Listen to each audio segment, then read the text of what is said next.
Бул мыйзам өзү чындыгында өтө пайдалуу мыйзам.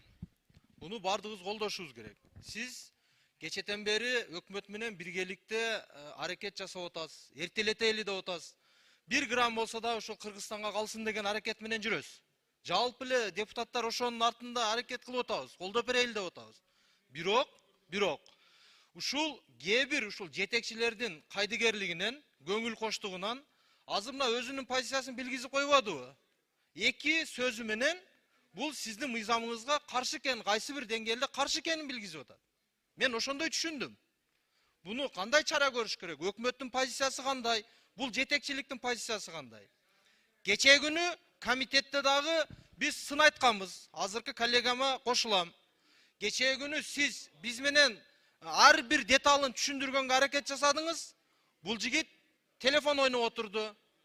Ар кандай кийинки сиз чыккандан кийин бир-эки маселени сүйлөсөк түшүнүгү жок. Азыркы күндө дагы сиздин законопроектиңиздин 10% дагы түшүнүгү жок бул кишинин. Кайсыл тармактан келди? Кантип келди? Ким жолдомо берди бул жигитке? Ушуга окшогон жетекчилер президентибизди, өкмөттү, сиздерди уят кылып коет. Мына чу дегенде эле бүгүн уят кылып отурат. Карабайсыңар ушуга окшогон ушул жетекчилердин ишмердүүлүгүн.